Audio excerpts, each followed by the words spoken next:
السلام علیکم ورحمۃ اللہ وبرکاتہ۔ اللہ سبحانہ تعالیٰ کا بہت بڑا کرم ہے اور اللہ کی بڑی رحمت ہے کہ اللہ تعالیٰ وقتاً فوقتاً ہمارے لیے ایسے موقع اور ایسی اپرچونٹیز ہمیں دیتا ہے کہ جن سے ہم فائدہ حاصل کر سکیں، ہم نیکیاں اکٹھی کر سکیں، تھوڑا عمل کر کے زیادہ اجر حاصل کر سکیں۔ تو یہ اللہ کی ایک رحمت ہے۔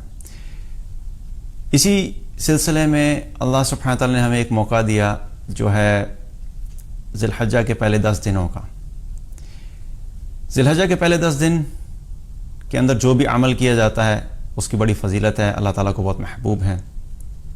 صحیح بخاری کی ایک روایت ہے جس میں نبی صلی اللہ علیہ وسلم نے فرمایا کہ ذی الحجہ کے پہلے 10 دن کے مقابلے میں کوئی بھی ایسے ایام نہیں ہیں کہ جن میں کیا گیا عمل اللہ سبحانہ تعالیٰ کو ان دنوں میں کیے گئے عمل سے زیادہ محبوب ہو۔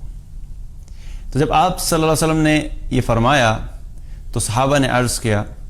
یا رسول اللہ ولا الجہاد فی سبیل اللہ، اے اللہ کے رسول، کیا اللہ کے راستے میں جہاد کرنا بھی نہیں؟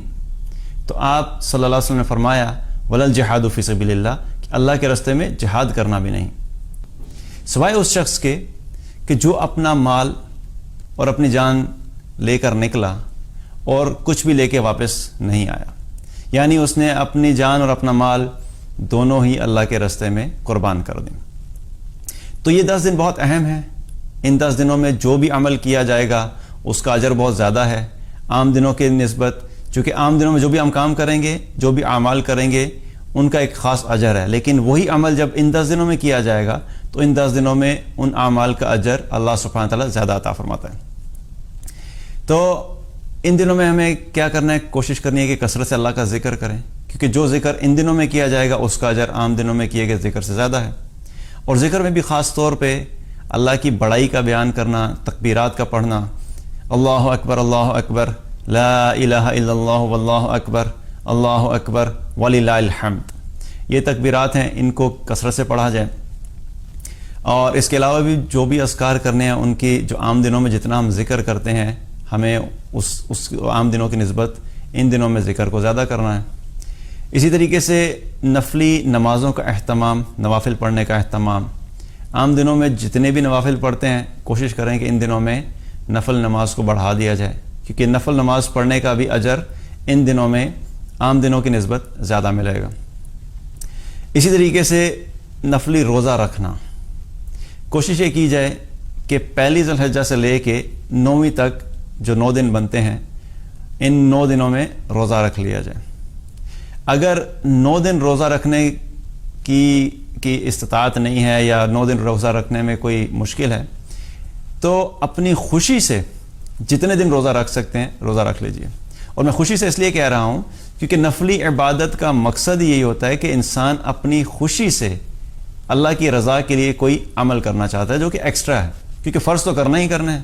لیکن نفل وہ ہے کہ انسان اللہ تعالیٰ کی ایکسٹرا خوشنودی حاصل کرنے کے لیے، اللہ کی رضا حاصل کرنے کے لیے کچھ ایکسٹرا عمل کر رہا ہے جو کہ فرض کے علاوہ ہے۔ تو خوشی سے جتنے روزے رکھ سکیں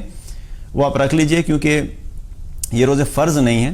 جو بھی اپنی خوشی سے آپ جتنے رکھیں گے ہمارے نامہ اعمال میں ان کا اجر لکھا جائے گا۔ اور اگر بالکل نہیں رکھ سکتے تو کوشش یہ کریں کہ ایک روزہ ضرور رکھ لیں، وہ ہے 9ویں کا روزہ، کیونکہ اس ایک روزے کے بارے میں روایات میں آتا ہے، صحیح مسلم کی روایت ہے، جب آپ صلی اللہ علیہ وسلم سے اس ایک دن کے روزے کے بارے میں پوچھا گیا تو آپ صلی اللہ علیہ وسلم نے فرمایا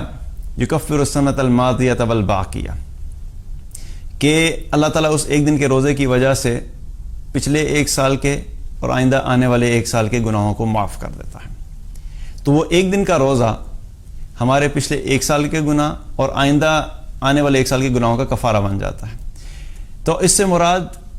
جو ہے وہ صغیرہ گناہ ہیں، اللہ تعالیٰ ہمارے 1 سال پہلے کے اور 1 سال آئندہ آنے والے 1 سال کے صغیرہ گناہوں کو معاف کر دیتا ہے۔ کبیرہ گناہوں کے لیے توبہ لازمی شرط ہے۔ اور یہ بھی بہت بڑی سعادت ہے کہ ایک دن ہم نے روزہ رکھا تو پتہ نہیں کتنے ہی صغیرہ گناہ تھے جو ہمارے علم میں بھی نہیں ہے، جو ہم نے پچھلے سال کیے، اور اس سے بڑھ کے اللہ کی رحمت کیا ہے کہ ابھی آئندہ 1 سال جو آنا ہے اس میں کیا گناہ ہوں گے ہمیں پتہ بھی نہیں ہے، لیکن اللہ سبحانہ تعالیٰ ایڈوانس میں ہی ہمارے ان گناہوں کو وائپ آؤٹ کر دے گا کہ جو آئندہ آنے والے سال میں گناہ ہونے ہیں، صغیرہ گناہ، اللہ سبحانہ تعالیٰ اس ایک روزے کی وجہ سے ہمارے ان گناہوں کو بھی معاف کر دے گا۔ تو نفلی روزوں کا بھی اہتمام کیا جائے اور اس کے ساتھ ساتھ قرآن کی تلاوت کثرت سے کی جائے، کیونکہ قرآن کی تلاوت کا اجر بھی ان دنوں میں جو تلاوت کی جائے گی اس کا اجر عام دنوں میں کرنے کی نسبت زیادہ ہے۔ اور اسی طریقے سے صدقات کا اہتمام کیا جائے، عام دنوں میں جتنا صدقہ کیا جاتا ہے ان دنوں میں بڑھا دیا جائے، کیونکہ ان دنوں میں کیا گیا صدقہ اس کا اجر عام دنوں میں کیے گئے صدقے کی نسبت زیادہ ہے۔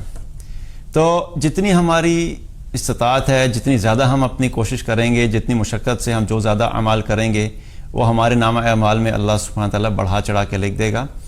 اللہ تعالیٰ سے دعا ہے کہ اللہ تعالیٰ ہم سب کو کثرت سے نیک اعمال کرنے کی توفیق عطا فرمائے اور اپنی بارگاہ میں ہمارے تمام اعمال کو قبول فرمائے۔ بارک اللہ علیہ ولکم۔ السلام علیکم ورحمۃ اللہ وبرکاتہ۔